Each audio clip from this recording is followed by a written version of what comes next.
আন্দামান সাগরে অতিরিক্ত যাত্রী বোঝাই একটি ট্রলার ডুবে অন্তত ২৫০ জন রোহিঙ্গা শরণার্থী ও বাংলাদেশি নিখোঁজ হয়েছেন বলে জানিয়েছে জাতিসংঘ শরণার্থী সংস্থা ইউএনএইচসিআর ও আন্তর্জাতিক অভিবাসন সংস্থা আইওএম।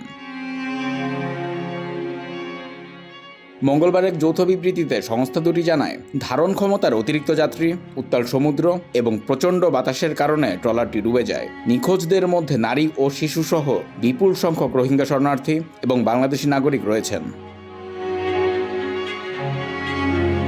ট্রলারটি বাংলাদেশের টেকনাফ উপকূল থেকে মালয়েশিয়ার উদ্দেশ্যে রওনা হয়েছিল। গত ৯ এপ্রিল গভীর সমুদ্রে ড্রাম ও কাঠ ধরে ভাসমান অবস্থায় ৯ জনকে উদ্ধার করে বাংলাদেশ কোস্টগার্ডের একটি জাহাজ। কোস্টগার্ড জানিয়েছে, ইন্দোনেশিয়া যাওয়ার পথে তাদের একটি জাহাজ সাগরে ওই ব্যক্তিদের ভাসতে দেখে উদ্ধার করে। উদ্ধারকৃতদের মধ্যে ৬ জনের বিরুদ্ধে মানব পাচারের অভিযোগ থাকায় তাদের আটক করেছে পুলিশ।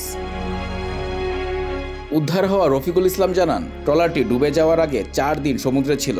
ধারণ ক্ষমতার চেয়ে বেশি যাত্রী থাকায় এবং তেলের গরম ছিটকে ট্রলারের ভেতরেই অন্তত ২৫ থেকে ৩০ জন মারা যান। ট্রলারটি ডুবে যাওয়ার পর প্রায় ৩৬ ঘন্টা তারা সাগরে ভেসেছিলেন। জাতিসংঘের তথ্যমতে প্রতি বছর হাজার হাজার মানুষ মিয়ানমার ও বাংলাদেশের শরণার্থী শিবির থেকে জীবনের ঝুঁকি নিয়ে সাগর পথে এই যাত্রা করেন। গত বছরও একইভাবে সাগরে ডুবে অন্তত ৪২৭ জনের মৃত্যু হয়েছে।